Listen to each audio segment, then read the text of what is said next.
शांतनु मुखर्जी, जिन्होंने अपना career advertisements के जिंगल्स गाकर किया था। फिर इन्होंने कवर वर्जन्स भी गाए और रिमिक्सेस भी, जैसे रूप तेरा मस्ताना।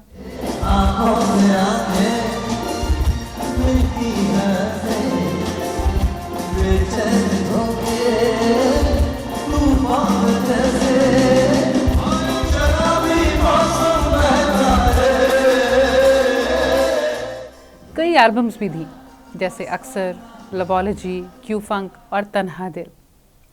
साथ बहन सागरिका का भी था। और फिर जल्दी वो वक्त आया जब प्लेबैक सिंगिंग की दुनिया में कदम इन्होंने रखा। मैं बात कर रही हूँ जिन्हें हम जानते हैं शान के नाम से। आंखों में सपने लिए घर से हम चल तो दिए, जाने ये राहें अब ले जाएंगी कहाँ। क्या उलझन थी शान के मन में जब वो पहली बार फिल्म फना में आमिर खान के लिए गा रहे थे, और क्यों थी ये उलझन? आज यही बताने वाली हूँ, रील नहीं रियल स्टोरीज में।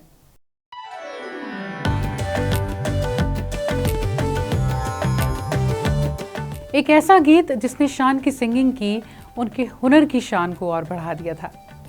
हालांकि बहुत से गीत हिट हो चुके थे, लेकिन इस गीत ने इनकी पहचान को और भी खास कर दिया था।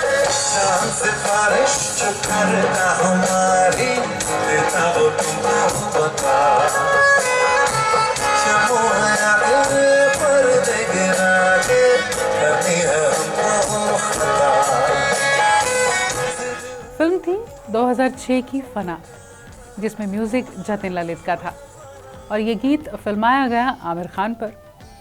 काजोल यानी जूनी के लिए ये गाना गाया जाना था। शान कहते हैं, जब मुझे ये मालूम हुआ कि मैं आमिर के लिए गाने वाला हूँ तो मैं सोच में पड़ गया, क्योंकि अभी तक जब भी आमिर को लिपसिंग करते हुए देखा तो ज़्यादातर उदित नारायण को ही सुना था। ये पहला गीत था जो शान आमिर के लिए गाने वाले थे। तो फिर क्या करूँ, कैसे गाऊँ कि अलग लगे, ये उलझन थी शान के मन में। और फिर जो गाने की डिस्क्रिप्शन दी गई थी वो भी ये थी कि कैरेक्टर सचमुच प्यार में नहीं है, कोशिश कर रहा है पोर्ट्रे करने की। गीत रोमांटिक भी लगना चाहिए। अब इन्होंने अपनी इस कश्मकश को ललित के साथ शेयर किया, जतिन ललित की जोड़ी में से ललित जी। ललित जी ने कहा, तुम मत सोचो कि आमिर के लिए गाना है, क्योंकि वो सोचोगे तो फिर उदित जी का ख्याल आएगा। तुम सोचो कि तुम एक नए चेहरे के लिए गा रहे हो, एक फ्रेश फेस है। सिचुएशन वही है। शान ने बिल्कुल वैसा किया। गीत बहुत पसंद किया गया और आज भी किया जाता है। इसमें शान के साथ कैलाश खेर ने अपनी आवाज़ दी थी और इस गीत के लिए शान ने और कैलाश खेर ने जीता था film fair award for best male playback singer का। ये film music composers Jatin Lalit की भी जोड़ी के रूप में आखिरी फिल्म थी। एक फिल्म शान के करियर में बहुत खास रही थी। इसका एक गीत आज भी, अगर शान के कुछ खास गीतों की बात होती है तो ये उनमें ज़रूर शामिल होता है। शान फिल्म इंडस्ट्री में अभी शुरुआत कर ही रहे थे। फिल्म थी 1999 की, प्यार में कभी कभी। शान के इस फिल्म में 2 गाने थे, जिसमें से पहले जो रिकॉर्ड हुआ था वो था मुसु मुसु हासी देव मलाय लाय, मुसु मुसु हासी देव।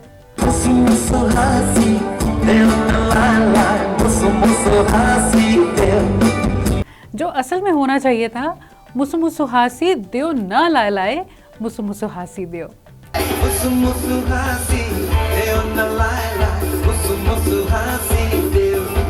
इस गाने की रिकॉर्डिंग करते वक्त किसी का ध्यान नहीं गया, लेकिन जब रिकॉर्डिंग हो गई तो वहाँ पर एक नेपलीज प्रोडक्शन में थे, वो आए और उन्होंने कहा कि ये ना लाय लाय है, माँ लाय लाय नहीं है।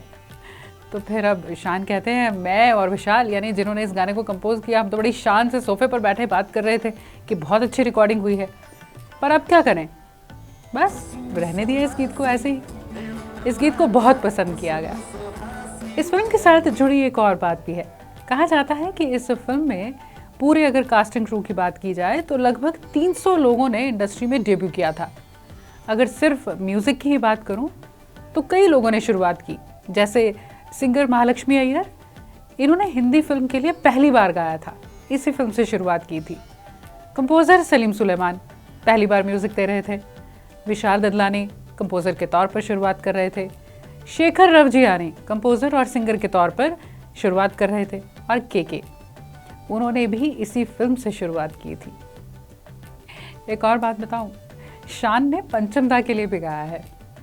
वो सिर्फ थी तो एक ही लाइन, लेकिन हाँ, पंचम दा के साथ नाम तो जुड़ा है। फिल्म परिंदा, जिसमें एक गीत था, 1989 की ये फिल्म थी, कितनी है प्यारी प्यारी दोस्ती हमारी। उसमें एक कैरेक्टर के लिए आवाज़ मैच नहीं हो रही थी, बचपन का कैरेक्टर था वो, तो शान को वो एक लाइन दी गई, ताकत से डरेगा हर आदमी हमारी। शान कहते हैं, मुझे बहुत गर्व है कि मैंने पंचम दा के लिए गाया है। शान न सिर्फ सिंगर हैं, बल्कि लिरिसिस्ट भी हैं, कंपोज़र भी हैं। इन्हें टेलीविज़न पर होस्ट के तौर पर भी देखा गया, जज के तौर पर भी देखा गया। यकीनन शान ने अपना नाम यादगार नामों में शामिल किया है।